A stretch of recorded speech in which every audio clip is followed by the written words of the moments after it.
You know what it is, man. Thank y'all for tuning in, man. Make sure y'all share the live. Make sure y'all share the live. Please share the live. We 2 hours earlier today for y'all. You know, we got to get things moving. So, you know, we had to jump on a little bit early for y'all. So if y'all getting off of work, thank you for tuning in. Share the live to your peoples. Let them know what's going on. You know what it is, man. It is 2 Cents and Change, the podcast, episode 57, right? Yeah. It's your boy, C.O. McLean. It's me, the golden one. Y'all know. Y'all know. Y'all already know. What's going on, bro? How you doing, man? You good? Yo, I'm chilling, man. You know, I'm chilling, man. Okay. You know, Knicks play later on today. You know. Oh yeah. Knicks so you in know, 6. Yo, man, listen, man. I ain't putting no numbers, man. You know, because it could be in 4. So you feel me? We're gonna see. You heard? Okay, that's a bold statement, but I'm saying it could be. I ain't giving no numbers. We just Knicks. We on it. Let's get it. You dig? I ain't mad at you, man. Yeah. You know, I'm gonna start off by saying, man, that game yesterday by the San Antonio Spurs and the OKC Thunder was an instant classic game. Man, listen, Wemby. You know, I've been saying it on here like, yo, I got the Spurs to win the championship. I'm not, straying away from that. I was like, yo, Minnesota was looking tough in that series, but I still picked the Spurs to come out of that series. But yo, Wemby last night, and what did I say, bro? I was like, yo, I mean, everybody's saying it, but I've been adamant in saying, if Chet Holmgren does not show up, they gonna get up out of here. Game 1, Chet didn't show up. They need him to at least be like Mutombo was against Shaq in the 0-1 finals. Even if you get cooked, but you gotta do a little something at least. You gotta try. Back. Right. Like even Mutombo fought. Like he still got killed, but at least he fought. At least Mutombo not even a scorer. He never was known for that. He was averaging like 16, 18 in the finals. So gotta fight back, man, because 42 and 24 or 41 and 24. Bro. Those is astronomical numbers, bro. He went crazy. He went crazy. I mean, because he's truly like a generational talent. We've never seen nothing like this. Like there's like a lot of good players come along, but there's never it's very few generational talents that come along. There's a big difference. Even superstars, a generational talent. Absolutely. It's not been many. He's one of those. When that boy came down and hit that 3-pointer to tie the game up, I was like, yo, what in the world? And this is a 7'4" dude doing that. We just posted a clip when they had him. It was literally identical to the game when Curry and them played OKC. Westbrook came down. Same type of shot. Missed it, rebound, off the dribble, just pull up. Yo, Wemby, if they don't find a way, and what's crazy? I'm watching this game. I was getting a little frustrated because they was kind of using Wemby wrong. I'm like, yo, the guy is 7'4". They had Shea guarding him. They had Caruso guarding him. I'm like, yo, just go further down in the paint, throw the ball high. Nobody can catch it. He could just turn around and lay it up. Like if he makes the game much easier than what he's doing now, the man could average 40, bro. That's how crazy he could average 40 if he wanted to. They kept doing high pick and rolls with Wemby and then trying to make him go down and get the ball. If he just do that and put his hands up, throw the ball up, then nobody gonna catch it. He gonna catch it, turn around, lay up. It's scary what this guy, if he just barring no health issues, if he stay healthy, that man can average damn near 40 points a game. OKC is in trouble. I just had to get that off my chest. I mean, we start there because I mean, honestly, like I said, it's a game of matchups. And even though Williams came back, J-Dub came back yesterday, but just matchup-wise, mind you, he came back, but Fox was out. So it's kind of like, that's another person that Shea and them got to deal with that's not there. That's a big piece. So That's what I'm saying. It's a game of matchups. And the Spurs, they got somebody for everybody. And somebody that you got to worry about across the board. Like, well, you can't even be like, yo, we're going to try to do this to Wemby. The rookie. Bryant, shout out to Bryant. The rookie is fucking nice, man. He was the one that had 20-something. Oh, you talking about Dylan Harper? He's nice. Yeah, Harper. No. He's nice. It's nice. Like, no, not like, yo, no. He's like, no. He is nice. Like, he's nice enough where this playoffs, he's like, yo, listen, nice. You understand me? He's nice enough where you got a game plan for him. Like, you just No. It's not like, no, nice enough. No, he's nice. Y'all need to just worry about him. He's nice. I'm just saying, like, normally you're a rookie. If you're not on that elite level, you don't have to be game planned for. You have to they disguised him well for a minute, but the player, he's killing too much. So he's nice. Because, like, every series. Yeah. Because you got a game plan for Wemby. Now you got a game plan for Castle. Because Castle's aggressive as hell. You got a game plan for everybody. You got a game plan for Vassell. He was out there swishing threes like it was nothing. Vassell, Champagny, like, yo, the Spurs they built that team nice, bruh. And Vassell been there for like 5 years, so he been in the system. And Keldon Johnson. Don't forget Keldon Johnson. The 6th man of the year. Well, forget about Johnson. So that's already 6. Come on. That you got to account for. That's 6. Like, oh, my gosh. Bro. Shout out to Parker. He's nice. Yo. He's nice. Yo, shout. OKC is in trouble, bro. And Wemby, we got to see how they bounce back in game 2. But if they go down 0-2. It's over.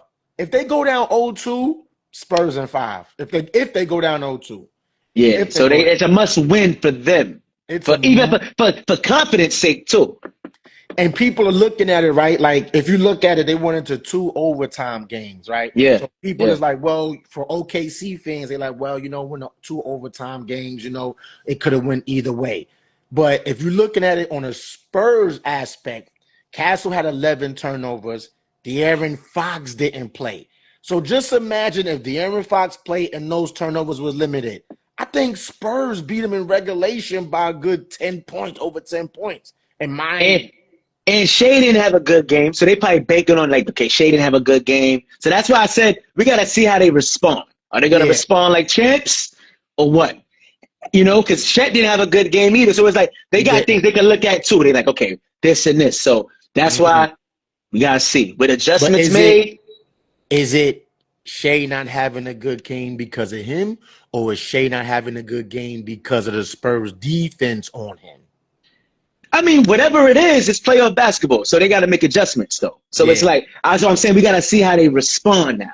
Because now y'all on defense. How do you respond? So that's what I'm looking at for game 2. Woo! Shout out Spurs and Wemby. Yeah. Wemby, So before we jump back into the thing, let's talk about that. Matter of fact, no. Yeah. Let's go here. Since I feel a little hype, a little bit. 0-1 Sixers versus this 0-7 Cavs. So, Jero, you lucky you are not in the thing, because I would be attacking you. So let's peel this thing back, man. They say that those is probably the 2 worst teams that ever make the NBA Finals. All right, that was LeBron in his what? 4th year? 07? 4th year? Yes. 07. 4th season. And that was AI his 5th year. Well, no. Yeah, Braun got drafted in 03, right? Yes. Yeah. So, with that being said, they both was relatively young. But, this is what I hate with people. And this is why they want to, shout out to Muhammad. Yes, absolutely. Want to acknowledge that comment. Yeah. Yep. Oh, yeah, for sure. They do have a lot of guards. So, yeah. So, like, the Sixers were the top seed in the East. So we know Larry Brown got Coach of the Year. Allen Iverson was MVP. Mutombo came mid-season. He played 20-something games on Philly. So it wasn't like he was there for the whole. They traded for Mutombo because Ratliff was injured. And they know this was their chance to try to make a run. They needed a big. And a big man was injured mid-season. So they got Mutombo. And he played like 20 games. So let's start there. Oh, they had the defensive player of the year. Mutombo did most of his work in Atlanta that year. Aaron McKee was a six-man. A lot of that's team success, though. So Aaron McKee is getting, not like Aaron McKee was in. I love Aaron McKee. He averaged 11 points. He was serviceable. He was good that year. And, for other seasons, but they're making it seem like he's not Scottie Pippen. It's not KJ. He's not like, let's relax a little bit, right? As far as supporting cast. All right. Now, outside, they went, oh, yeah, they had all of this. And granted, the 76ers were a good defensive team with role players that was hard-nosed. They had no other scorers outside of Allen Iverson. Listen to the roster. Eric Snow. Aaron McKay, who won 6 Man a year, had a good year. Dikembe Mutombo. Todd McCullough. Tyrone Hill. Kevin Ollie. Jermaine Jones. Rodney George Buford. And mind you, George Lynch didn't even really play in the playoffs. Matt Geiger didn't even play in the playoffs. Those are two guys on the team, but they was some of the better players that didn't even play in the playoffs. Like George Lynch, I think he played a series against Indiana, and he was out for the Raptors and the Bucks series. Matt Geiger didn't play at all until I think like the finals. All right, them two, right? Okay. I mean, Tom McCullough, listen to this team.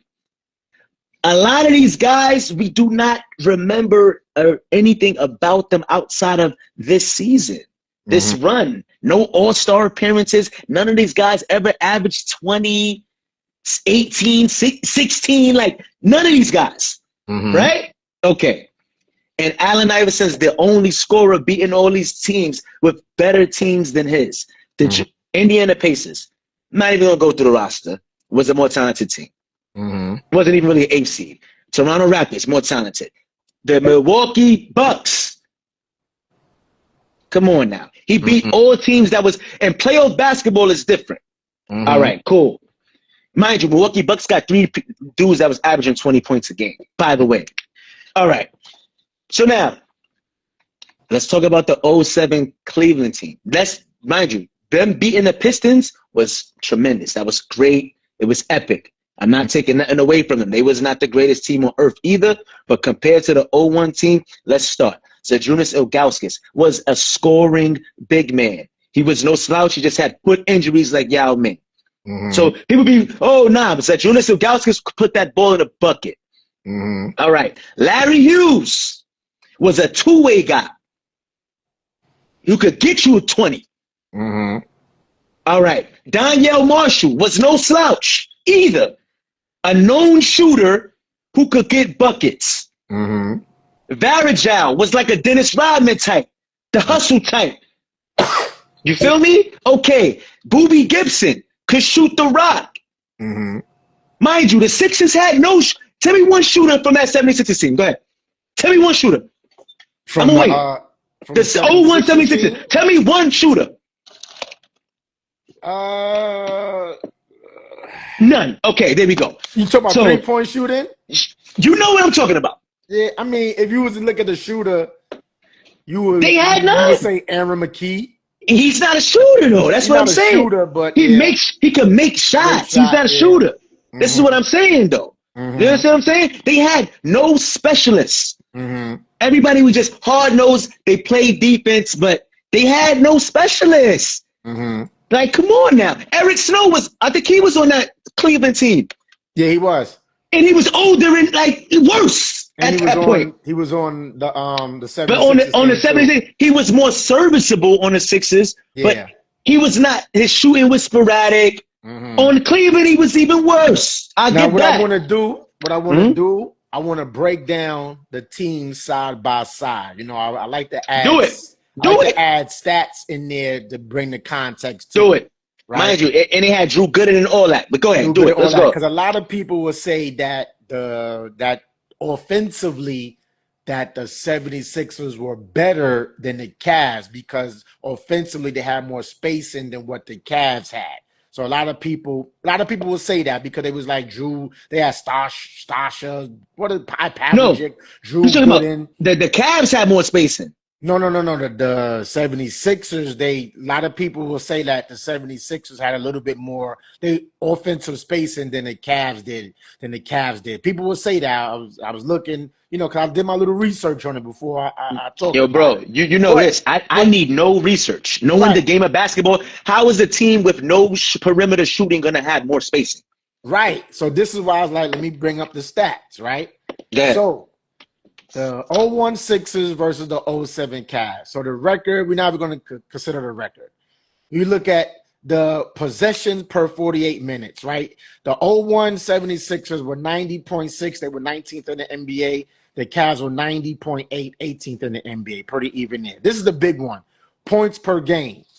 So the Cavs averaged 96.8 points per game. He said, nah, the Cavs how we must be. Yeah, exactly. Thank you. Like that. I'm just saying what people will say. I'm looking at the comments. So Cavs, the 07 Cavs averaged 96.8 points per game. The 01 76ers averaged 94.7 points per game. So the 07 Cavs were a better offensive team than the 01 76ers, right? The thing that I want to see here was the defensive rating. The 07 Cavs were a better defensive team than the 01 76ers, right? We had the defensive player of the year, Dikembe Mutombo, but that's 07 who came mid-season. Yeah, they were 07 Cavs were a better defensive team than the 01 76ers, right? 3-point percentage, field goal percentage really is even. So if you come looking at comparison, these two teams were pretty much even as far as stats is concerned. But to your point, the eye test and the players, right?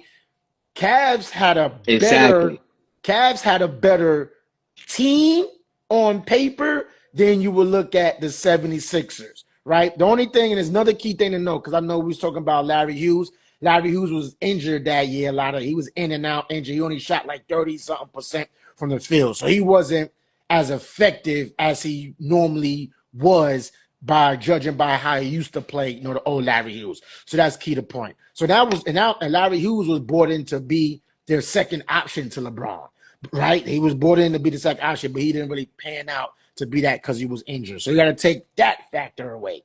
So in general, the teams were pretty much even. So I can't say, we talked about it the other day, paper-wise, player-wise, you had Danya Marshall, Ilgauskas, you had Boobie Gibson, obviously LeBron, but you had a more of an offensive prowess in Allen Iverson, who was averaging 31 compared to LeBron's 27. You had Dikembe, who was the defensive player of the year. You had Aaron McKee, who was the sixth man of the year. You had Eric Snow, who, like you said, was early in his prime, was a better floor general than he was in Cleveland. So I will pick, as far as teams, I will pick the 01 Sixers as a better team than that 07 Cavs. I'm not mad at you for that, but you bringing in some of the points to me is like we're negating because Larry Hughes was hurt, bro. They're in the playoff run, right? Mm-hmm. Eric Snow was hurt. Mm-hmm. Aaron McKee was he was just let's not get this. So let's not do that. We got to talk about the rosters. About this one was hurt. Allen Iverson was hurt. Mm-hmm. But he averaged 31. No, bro. No. If you're gonna talk about people being hurt, then we gotta call a spade a spade. Mm-hmm. He was hurt. Mm-hmm. He was hurt. The whole and because he averaged 30 don't mean he wasn't hurt. Mm-hmm. Just some people and AI was the steal leaders that year. Yeah, some people just is nice and built different. So let's not do the injury thing because their best guy was hurt and had to miss a game against Milwaukee because of an injury. Mm-hmm. Eric Snow was hurt from the Raptors series. George Lynch was injured. Mm-hmm. Matt Geiger was injured. Some of his better guys was injured and not playing. Mm-hmm. So during the playoff run, Mutombo came not even mid-season. He came with 20-something games remaining. Mm-hmm. And they still made it to the finals. Yeah, because, they made it to the finals still, but I'm just saying, though, we're talking about the team. No, outside of Zydrunas Ilgauskas before LeBron came, a top draft pick, even a scorer. Larry Hughes, reputation. Danielle Marshall, even Drew Gooden. They have guys that outside of that Cavs team, we could point to like we know who they is. Jermaine Jones off the Sixers. Tell me about him. You can't. Matt Geiger off the 76ers. You can't. George Lynch. You can't.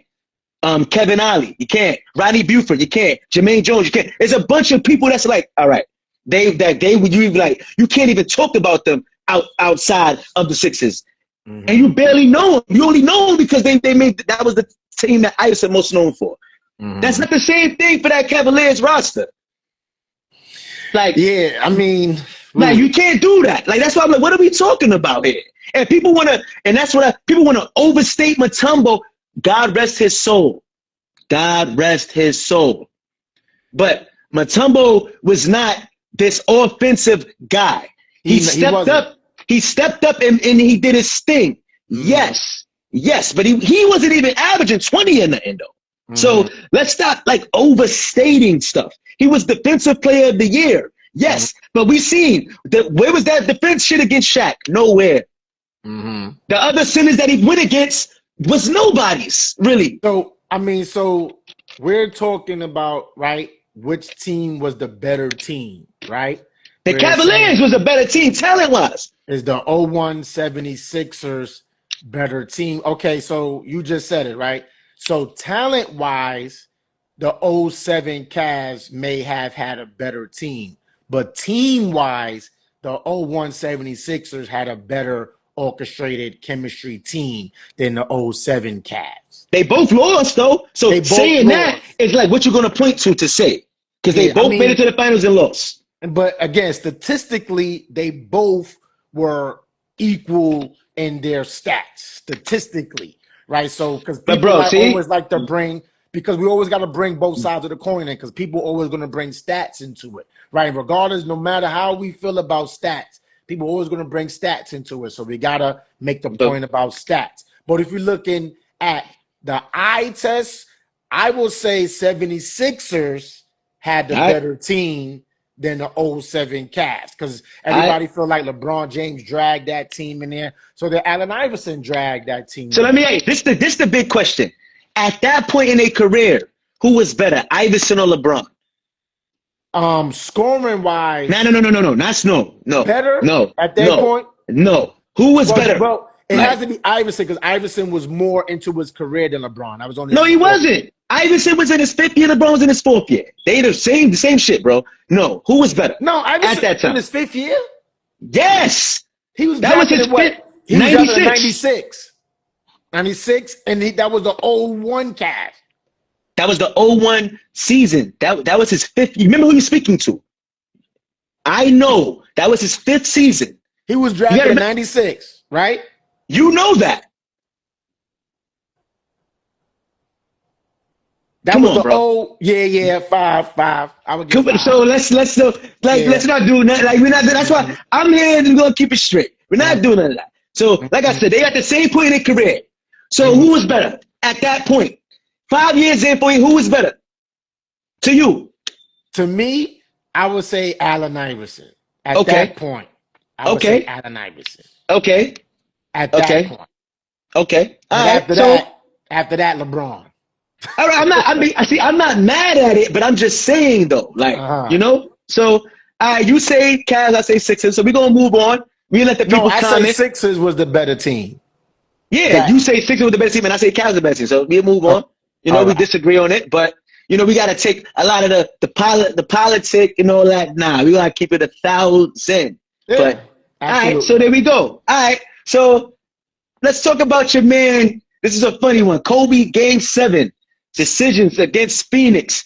Now, originally, I was pissed off. I said, Kobe, you're bugging. You're fucking crazy, man. Because you took like 2 shots. But then it was like when we talked about it yesterday, and I'm like, you know what? Because I have done that. You know, you be on the court, and people, you're like, yo, we're going to do it your way. All right, yeah. And you watch the shit fall apart, and you be like, all right, that's why. So in hindsight, it's like, okay, I get it. But it's just being on that stage and the competitor that Kobe is, I think it's more being surprised that he even would choose to do that at that point. But I'll let you dive into it more. So I definitely changed my perspective after our discussion about that. I can admit that. Right. And just like I was saying, I was like, if you're a basketball player or anything that you do, right, and you are great at that, right, and then you know what you doing is working, right, is working, regardless of the fact it's working, and somebody comes and say, yo, you're doing too much good of what you're doing, try to do this way. But what I'm doing is working. Okay, so if what I'm doing is working and you want to do this way, okay, let's try it your way, right? Go ahead, try it your way. And you see it ain't working. It's not working. And that's exactly what Kobe did. Kobe was up. Lakers was up 3-1 because Kobe was out there carrying the team. Their roster was shitty. They was like the 8th seed in that time. Yeah, they was the 8th seed and the 7th seed, something like that. Yeah. Smush, Parker, like all these guys wasn't even over there yet. Gasol wasn't there. The only person that was there was Lamar Odom. Right? But if you look at their team was trash. Kobe should have got MVP that year, but because he was on a shitty ass team, then you can't get MVP on a shitty ass team. And I think he was averaging like 30. That was the year he averaged 35. And that's the year he dropped to 81. Right, that should have been MVP, but we all know that's neither here nor there. So up 3-1, Kobe like, okay, y'all want to do it this way? Go ahead. Okay, 3-2, 3-3. He was busting ass in that game. Fourth quarter comes, you like, okay, we're gonna try it your way. You see what I did up to this point? Let's try it your way, and they lose. Did he even? Second half, I think he took 2 shots. Field goal attempts in the fourth quarter. Yeah, I think he took only 2 shots in the second half. Yes, 0 field goal attempts in the fourth quarter. We're talking about Kobe Bryant taking no shots. So that in itself was like, we tried it your way, and look what happened. It didn't work. So now do you believe me? Like, you need me to do what I do in order for us to be put in a position to win. Now, if you don't want me to do what I do, then get me some help. Get me some help so I don't have to take all these shots and score all these points to equate to 2 or 3 players. You know? So I know people look at it like, oh, Kobe did it, but that was him telling the Lakers and to the world, I'm Kobe Bryant. This is what I do. If I don't do this, this is the results. Yeah. And just to add a little context to it, I know a lot of that came after because Game 6, Kobe had 50 and they lost. So I think Phil Jackson felt like he should have shared the wealth and he was doing too much. So it kind of, just to add a little context to that for that Game 7. I mean, even if he had 50 and they lost, right? They were in the game. They were in. It was a close game, but I'm just saying, like, that's what, like, Phil Jackson, saying whatever, and then so that was but it's still to that point though, because if you take away Kobe's 50 points, what happens? They probably would get blown out. They was going against the juggernaut Phoenix Suns, MVP Phoenix Suns with Nash and Stoudemire. Nobody had them to win that series at all. They was up 3-1. Because Kobe was doing what he was doing, putting up astronomical numbers. So you come to me and tell me, like, just like if you had a job and you were knocking out all your assignments, doing what you do, you doing what you do, whatever your method is, you do, your boss come and say, well, you're knocking out these things, but, because some people feel like they want to do it their way. So the boss will tell you, well, can you just do it this way? Even though you're doing a good job, do it this way. You're like, what the fuck you mean? Like, you see my production, I'm doing good. Want me to change it? Okay, let's change it. And then what they do? I noticed your production was down the past 2 weeks. What's the issue? What the fuck you mean? What's the issue? Because you told me to do it your way. Same shit. Kobe's like, yo, I've been busting ass. This is what happened. So, Phil, you want me to tone it down? What you mean you want me to tone it down? Okay. And then lose a series.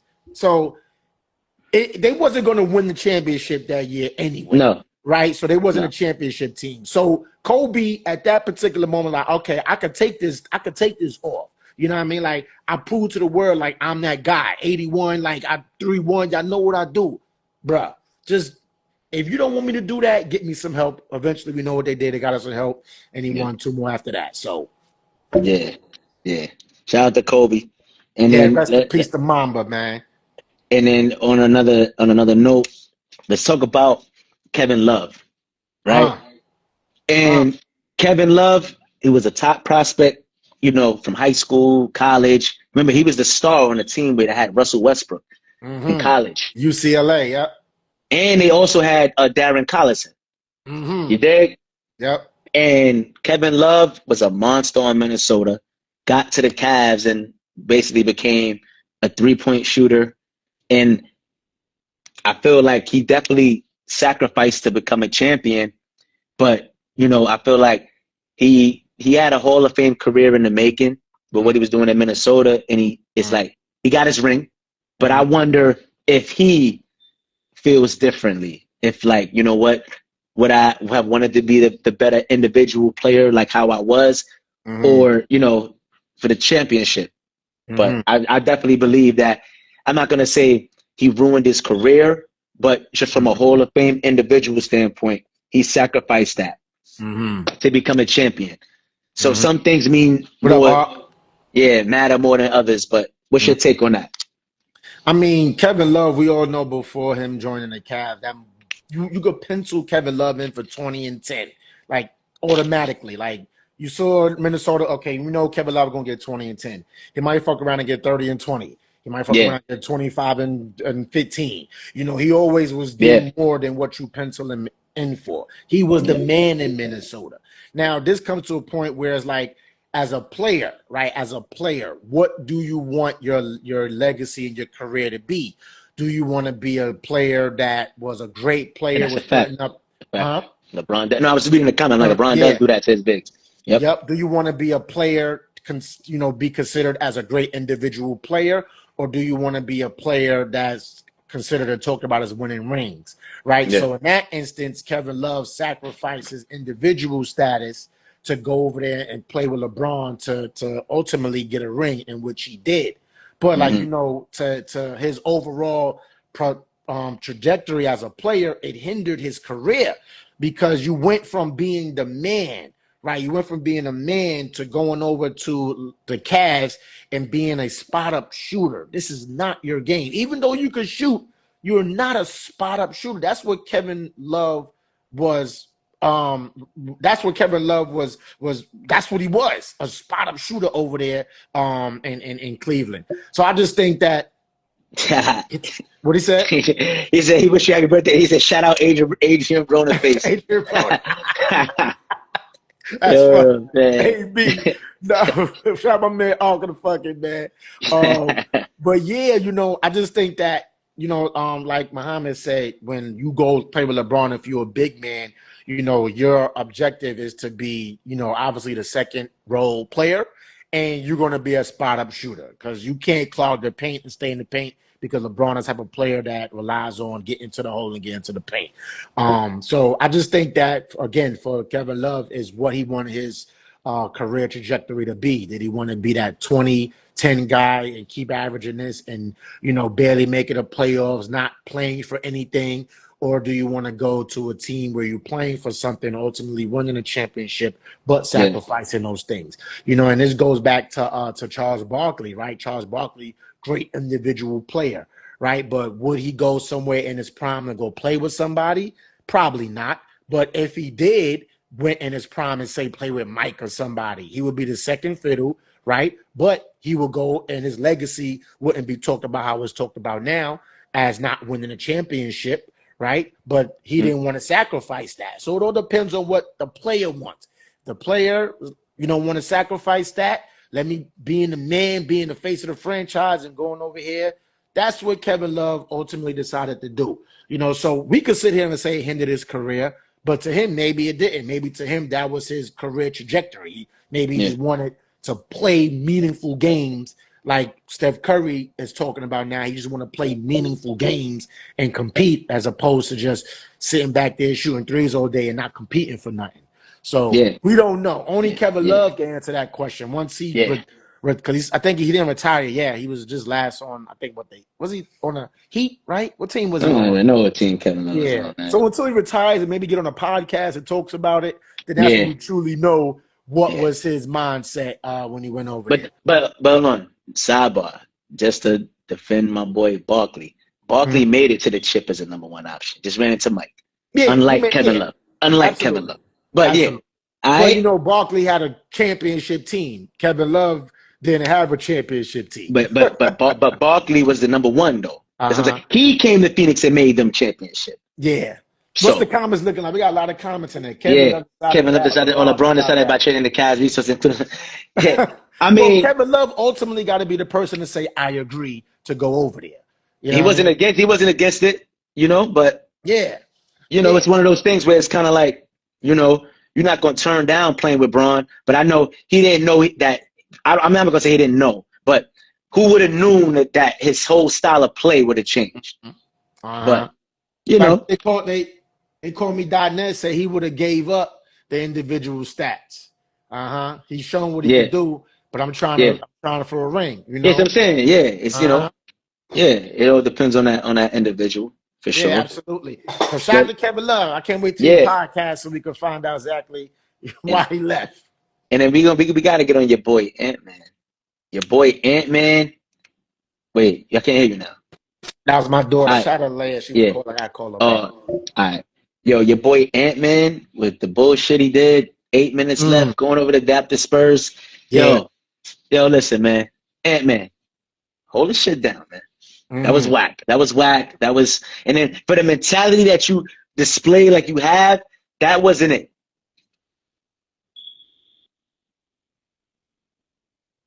I hear you. I know you said, wait. I can't hear you. I think you texting or whatever, but. All right. My bad. She was calling again. Yeah. So, I mean, yo.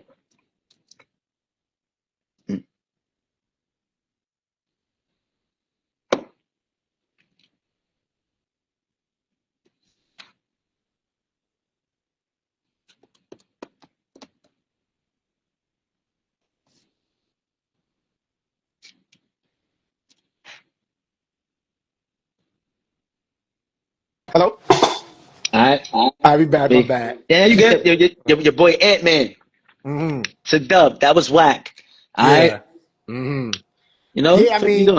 that nobody, like, when you look at it. Hey, Moomy. My Moomy joined. But what's up, Lay?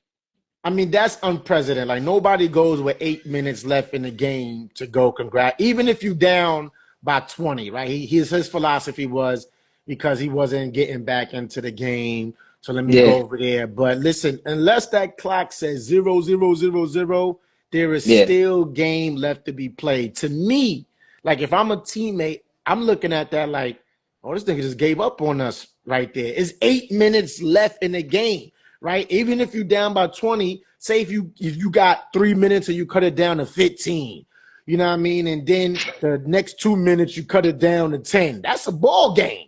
Right? Let's get back in there and see what we could do. You know what I'm saying? I just think that was disrespectful to the huh? What happened? No, I see the comments. One dude was like, do we have a problem when players do it when they foul out? Well, I mean, when they foul out, because it's still not the end of the game. Because even if you did foul out and it was 8 minutes left, right? Your team out there is still playing.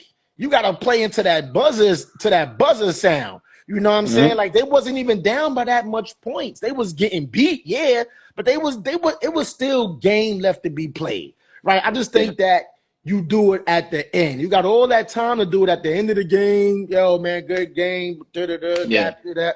But like, Ant was the first player in NBA history to give daps to the opposing team with 8 minutes left in the game. He's the first player in NBA history. Key that stat. To give daps to an opposing team, 8 minutes left, daps and say good job. Like, bro, what are we doing? He went in the huddle and everything. They was in the huddle. In the huddle and everything. Like, yeah, coach. I'm looking like, yo, this is the end of the game. Like, 8 minutes left. Like, what are you doing, bro? Like, yo, if I'm a teammate, I'm like, that, like, bro. Notice he was the only one who did it, though. Nobody else went over there and did that shit. Yeah, you know, it's sometimes where some players won't even do all that shit. Because, like, in the heat of the moment, you just lost. Like, you pissed. Yeah. You just lost. Like, I'm going to see y'all. You know what I mean? Let's dap up off the cameras outside. You know what I'm saying? Where they can't see us. Camera shit, nigga, fuck you. You done beat me? Fuck you. You know what I'm saying? Wait till next year. I don't think that was a good move by Ant. Yeah, get your mans, dog. I'm doing You know what what you I mean? said. What Muhammad said, but me personally, if I do it, I'm going to the locker room because I'm pissed. Yeah, I'm Yeah, gonna do it in the back with no yeah, cameras. Like, yo, man, y'all, good game, y'all. Not 8 minutes left in the game, bro. Like, yeah, who does that?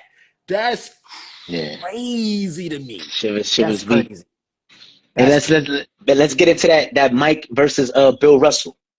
yeah, man. I'll let you take Yeah. that away because I didn't really get I was going up, but the game and everything, it threw me off. I was busy looking at the Wemby joint and all of that. So I forgot to Uh-huh. even do my little due diligence. So I'll let you take this one away. All right. So, I was having a conversation with a couple of my basketball peoples. I was Yeah. watching Sports Center the other day, and it was something key. I was like, let me look into something, right? Because somebody brought something up to me. So we always talk about, Mike and the GOAT conversation, Braun, and everybody always throwing Bill Russell name in the fray because they say, hey, if we are talking about rings, then you got to mention Bill Russell because he got 11 rings in 13 seasons, right?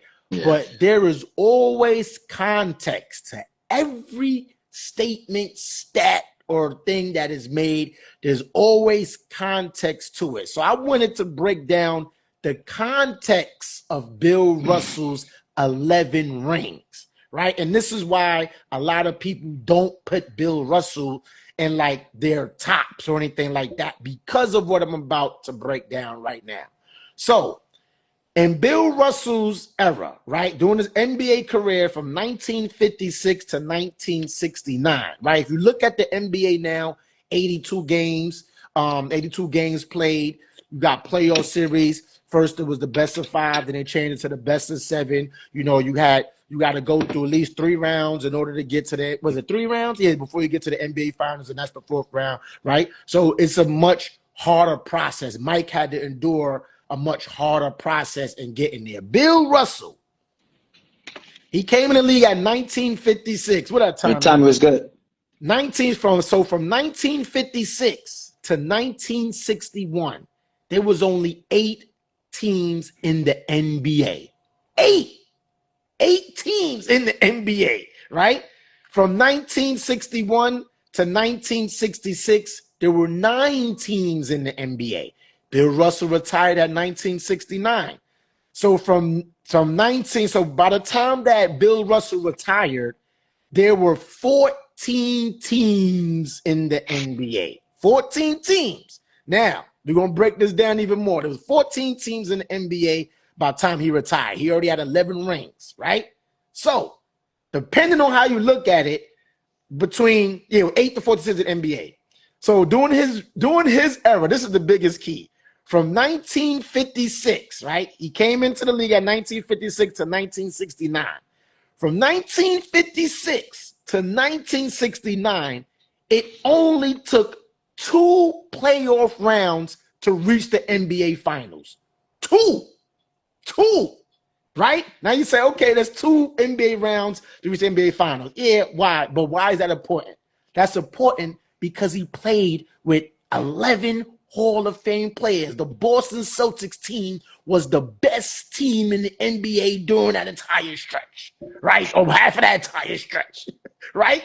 And the best team had a first round bye. So imagine if you're the best team each year, you get a first round bye. You only have 1 playoff series to reach the NBA finals. And you're playing with 8 Hall of Famers. Let's go down the line.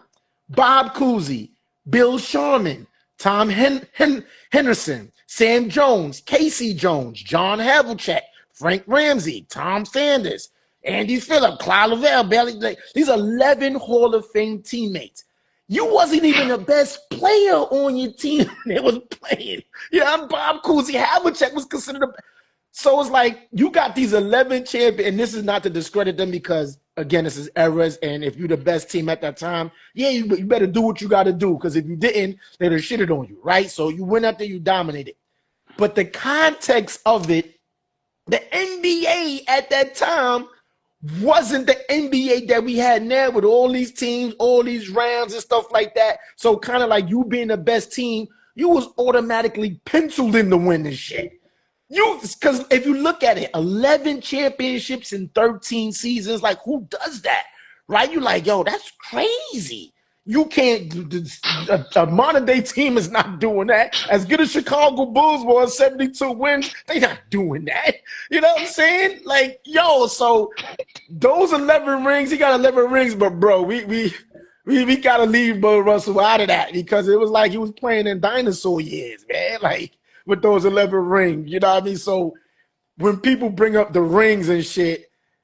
Yeah, we can't. Let's talk modern day basketball, baby. Like Bill Russell, you cool, but nah, we ain't gonna put you in that mix. And you know what I mean. So that's my breakdown of it. A lot of people, when they say, "Yo, Bill Russell got 11 championships," really nobody really break down the context of how the NBA was landscaped in that era. Right? You the top team. You only got to play one round into the championship.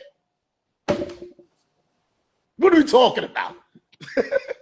What are we talking about? What are we talking about? And free agency don't exist. You're not losing right. You're not losing none of those Hall of Famers. No free agency. So you going each year playing with 11 Hall of Famers. And the teams is trash. Like you not. They coming in and they're like, okay, guys. Bill Russell will have 2 points. They win by 30. You playing with 11 Hall of Famers, bro. They was cheating, bro. They was cheating back then. So, you know, that's why I'm like, yo, when it comes to Bill Russell and Mike, when they say, yo, if you factor in championships, then you got to count Bill Russell's 11. Fuck that. I ain't counting his rings no more. I'm not counting Bill Russell rings. Leave Bill Russell out of it. Nah, I'm not counting his shit no more. He played with nobody. No teams was even in the league when Bill Russell played. One round to get to the finals, bro, and you're the best team, and you get a whole bye in the first round. Like the nigga sitting there like, Bill Russell got 10 of the Hall of Famers. Like, all right, guys, let's just before the series even started. Okay, I wear size 9. In rings, yeah, just like the NBA probably go, you know how they had the blur with Cavs and Knicks. They probably just put that shit up when the playoffs started. Okay, Boston Celtics win their 5th straight championship. Yay! Oh, what team they playing? Oh, yeah. Good luck, guys. Cheating, bro. Cheating. And they talk about GOATs. So is Kareem the real GOAT? Is Kareem the real GOAT? This is. And we talk about this because I was watching Sports Center and he had the guy from I can't even remember his real name. I know Alfonso. I think from Fresh Prince of Bel-Air, Carlton. Yeah, Carlton. Well, his name, I think his real name is Alfonso, right? Yeah. So he was on Sports Center with Stephen A. about 2 weeks ago, and you know, we're talking. You know, Stephen A. always going to say Michael Jordan's the GOAT, right?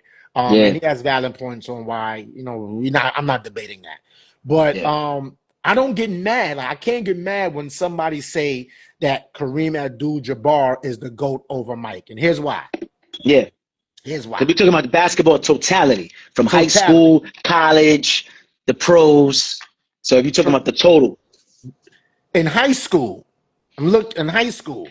they went on a 71 game winning streak and he dominated the Catholic League. Like Kareem Abdul-Jabbar dominated. College, at his UCLA tenure, they were 88-2, capturing 3 straight titles under John Wooden. Went to the pros, went Bucks and Lakers, 6 championships. He's tied with Mike with championships. 6 Finals MVPs. He holds the all-time record for MVPs for NBA MVPs. 19 All-Star selections. Right? Like this guy resume is I can't get mad. Now I'm just gonna break down this. So in points, obviously he's second all time now compared to Michael Jordan. I think he's now bumped down to 6 or 7 now because Braun passing him, Kobe had passed him. So I think about 5th or 6th.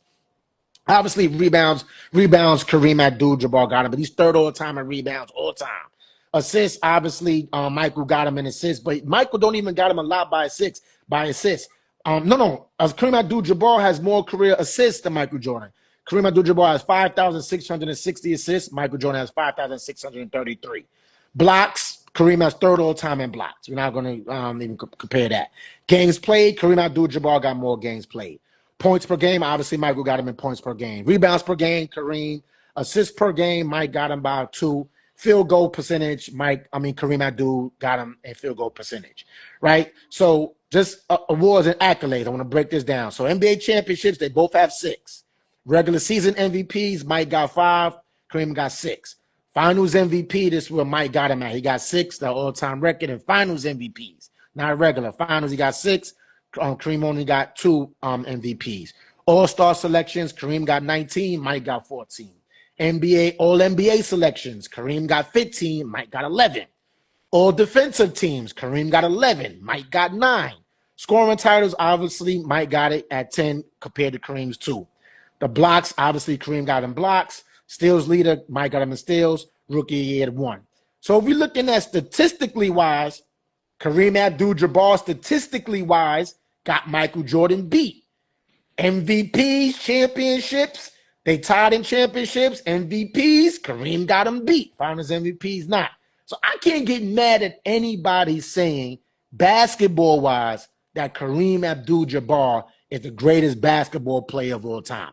I can't get mad at that. And he had an unstoppable move, the skyhook. I can't get mad at it. Even though he played with Cooper, Magic Johnson, those players. Yeah, but individually, he couldn't be stopped. Mike couldn't be stopped neither. But at that height, and the thing that Stephen A. was saying that Michael Jordan was better than Kareem at, or make Michael Jordan a GOAT because of the height, because Kareem was a center and was able to do that. But I don't think that means anything. I just think that your total basketball career, we talk about the GOAT, we talk about your basketball career, we talk about stats. Kareem got him beat. So why can't Kareem be the GOAT? To a lot of people, he's the GOAT. You know what I mean? So what's your 2 cents on that, bro? I mean, I got nothing to say. I mean, you said it all. I mean, yeah, it's a case. If we talk about for the game of basketball in totality, you can't really argue Kareem. So, like I said, you hit every point. So, Yeah, because we always have the argument, and I always say this, like LeBron, great player. I know anytime a basketball debate is brought up, especially when it involves the GOAT, LeBron's name is always going to be brought up.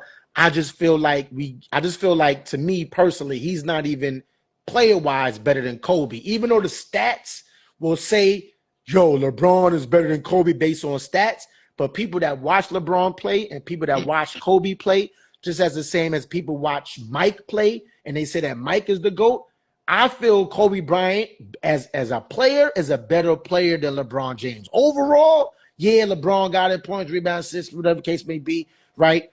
That's cool. But as far as that winning and player, I gotta, pick Kobe. But LeBron is like, and I know comments going on because they always go crazy for LeBron. But I just spit real shit. LeBron is the GOAT of stats. He's the GOAT of stats and GOAT of longevity. That's LeBron James. He's the GOAT of stats, GOAT of longevity, GOAT of longevity. Kudos to LeBron James for that. But when we talk about GOATs and Kareem, Kobe, Mike, those guys, even some people even throw Magic in there because he's the greatest point guard of all time. I'm not debating that, but it's like it's levels to this shit. Braun, as great as he is, I just don't think he's in that level, especially with Kareem and Mike. He's not in that level. You know what I mean? Stat-wise, they look at it like, oh, yeah, there you go. But we all know how stats can go. But yeah, man, I'm not going to get mad at anybody that say Kareem is the GOAT. Yeah. What y'all think? Chat? What y'all think? Let us know. Who the GOAT? Who y'all consider the GOAT? If somebody would say Kareem is the GOAT, what up, Kiki? Kiki, what's up? What up, Kiki? Kiki, who's your GOAT? Who you consider the GOAT? Kareem Abdul-Jabbar or Michael Jordan? So why y'all, because there's a lag. So while y'all get that, y'all chime in, let us know who y'all feel would be the GOAT, Michael Jordan or Kareem Abdul-Jabbar. Yeah. And then, all levels, Kareem, NBA, only Jordan. But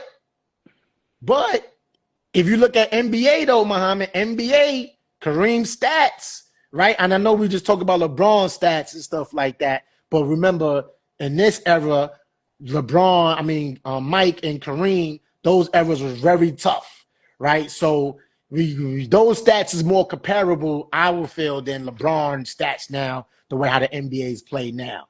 But so stat-wise, Kareem even got him in stat-wise. And accolades, Kareem got him in accolades, too. So it's like, can we put, Mike is my GOAT, obviously. Mike is my GOAT. Let's put that out there. But I'm not going to get mad if somebody say Kareem. Like Kiki say Kareem. I can't get mad at that.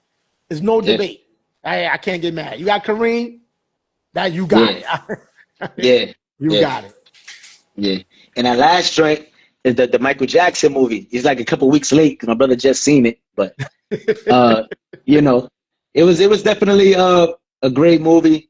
You guys, some people love it. Some people like, there was a lot of things they did leave out. But obviously the movie was edited, so they couldn't release it how they originally planned. So, and in a way, and everybody know it will be a part 2. I mean, I don't know if they're going to shoot more things or they're going to use the footage that they already had, to extend it. Because they had footage all the way up until like history. He was on a history tour and, and all this stuff. But it was, the only thing I didn't like was the fact of like, how they jumped from the victory tour to bad at the end. You gotta show the process. Like, I feel like, you know what I mean? Because it's like in between, it's like, that it was 88. The album itself, Bad, came out in 87. So you're jumping over, but that's something small. But for overall, I thought it was good. I mean, it was good. But I do think that, with somebody of Mike's caliber, it's like, if you're gonna make the second one, like Charlamagne said, you gotta talk about the negative stuff. So like, do you want to go down that rabbit hole? So if you're not going to really want to go down a rabbit hole, then you got to leave it. That's what I say. You got to leave it. You know what I mean? But overall, like I said, it was a good movie. Definitely, the way it ended is like, so it's like it leaves you like, oh, okay, what's next? But it was good. Talking that Muhammad about Diana Ross, I didn't see that. So she's suing, changed a lot of the movie. Her in the rape. I mean, not the. I'm sorry. No, and the child abuse accuser, does that stuff. Those two things definitely affected the movie, I mean, it's always tricky when you're doing, these biopics or, because it wasn't a documentary, it's a biopic or a movie based on his life. When cinema-wise, right, it's always hard to put full details in a cinematic movie, right, because you got to keep it within certain restraints, right? Like, because it was a 2.5 maybe hour. Not even 2.5. I think it was like 2:15 maybe. Yeah, about 2:15. I think the longest movie I sat in was Malcolm X movie. That was the longest movie that you didn't go to the movie to see that, did you? Yeah, that came out. That came when you was 10 years old, 9 years old. I went to the movies. Yeah. Word? I went to the movies to see Malcolm X. I remember that. I sat in that movie as a kid. So that's the longest movie that I sat in, right? So it's like when you're doing movies and in today's landscape, people's attention span is so short. Some people don't want to sit in that long to watch a movie. So it's hard to compile everything in the movie, right? Because Michael Jackson is an astronomical figure in music, culture, period. So it's like to put his whole total career in 2 hours and 15 minutes is impossible. Like you said, they had a jumper year, and it ended at Bad, right? Bad was just scratching the surface of what came after that. So that's why I was like, that's a good point. Yeah, leaving out the Wiz. Yeah, like them leaving certain parts of it does change the timeline. He's right about that. Because there's a lot of things you can't put in because it's going to elongate the movie. So I think the better way to have done that is make like a documentary. Like Charlamagne has said. Yeah, do a documentary, and it got to be like maybe a 10-point like The Last Dance. Like The Last Dance. Because you can't leave out no details. And it got to be told from somebody, because in the movie, I think it was Jermaine's son that played Michael, right? Yeah. So, trying to keep it within and to my knowledge, Michael, throughout the late years became distant with Jermaine. So people were saying that Jermaine used his son in order to still capitalize off of Michael Jackson. But that's neither here nor there. right? But I think in order to put something, a documentary together, because they even dumbed down, they even watered down Joe Jackson. Albeit, like we was talking the other day, you know, Joe Jackson is the main person responsible for Mike's career, the Jacksons, because he, you know, really put his foot down harshly at some time. But they didn't even depict that, really. It was little nibbits here and there with the belt and stuff like that he put in there. But if you go back to the, I forgot when it came out, it was an old movie with Jackson 5. I think the one in the 90s with Jason Weaver playing Mike. Like, I gotta go watch that movie. Like, that movie depicted more of how Joe was on the kids. Like, he was really severe on the kids, you know, but that was at that time, he felt that he had to do that in order to get the most out of the Jacksons, his sons and Michael, you know. Yeah. So it was a great movie, don't get me wrong, a great movie.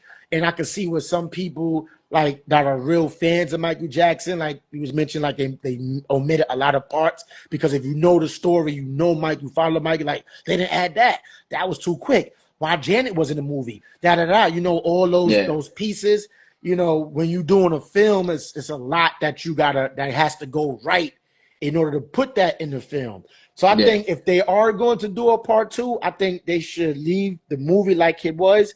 Part 2 need to be a documentary series on Netflix, so we can really see. And you got to put the bad in there, because that is part of Michael Jackson history. You know, even to some people, is put him in a bad light, but that's what we saw.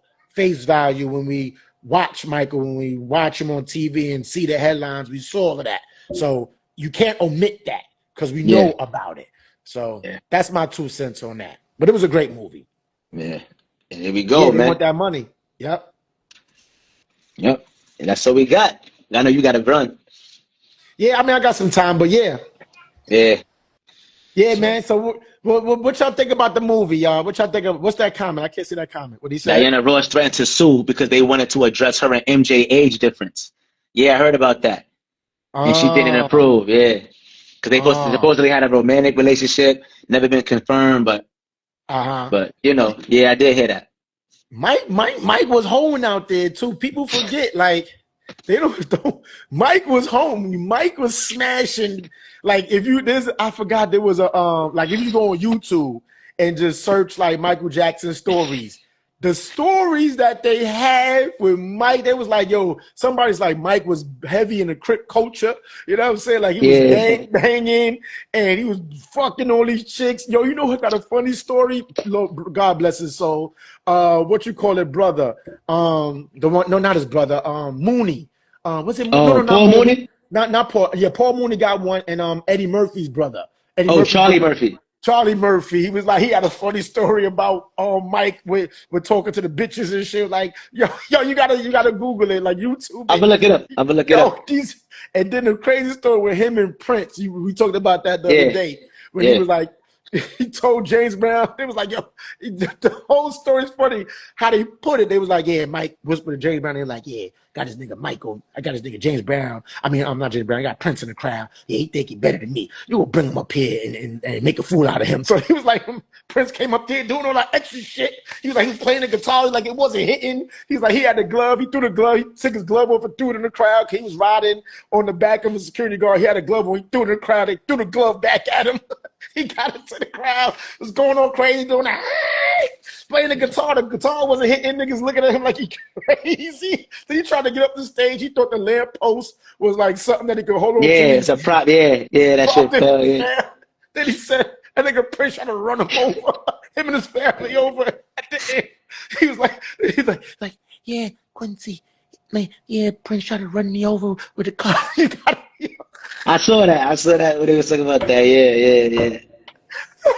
Yo, people don't, and like, yo, in the documentary, they gotta document that beat. They threw a little jab at Prince in the movie when he was in the water.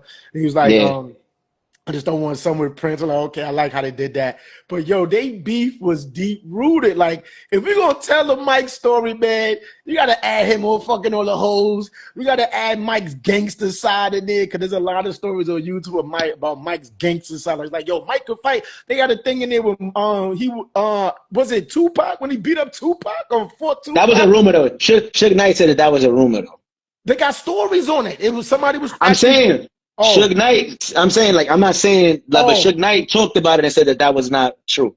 That was it was somebody, I don't know who it was. I know, just Google, if you Google, YouTube, Michael Jackson stories, somebody had talked about it, that him and, there wasn't like a fight, but, it was like, yo, Mike ain't no punk. Like, people look at him with the facade, like, yo, Mike wasn't no punk. You know what I'm saying? Like, yo. Yeah.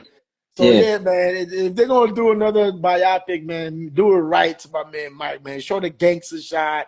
Show the funny side, show the whole side, show all that side. What he said? Also, in the second part, they're not going to talk about NJ joining the Nation of Islam either. But they should. They should. They probably not. They may not admit that. Let's talk about how he owned Eminem. Oh, yeah, what he yo. Yeah. I remember that. I remember hearing about that, yeah. Mike is ruthless. They were saying, like, cause he got mucho money. So he was like, it was one story. I forgot, yo, it's so much stories of Mike. And it was something where, like, they denied him or something for it. And then it was like, okay, I'm going to just buy it. Mike went and bought the shit. Like, and that's why they were saying, like, people were trying to offer him because he was trying to buy, was it the Beatles catalog or something? No, he had that already. He had the Beatles catalog. It was something else that he was trying to buy because it was something else that there's just so many stories about Mike, and Mike just like, okay, well, you can't let me have it. I'm just going to buy it. Yeah. It's like, yo, yeah. Shout out to Mike, man. He died at 50, man. Young. Yeah. Young whippersnapper, man. So shout out to Mike, man. But yeah, man, you know what it is, man. 2 Cents of Change, episode 57. In the all right. On our way to 60. Yeah. Shout out to Kiki. Shout out to Muhammad. Shout out to my man, the fucker. Shout out to everybody that's still in here, man.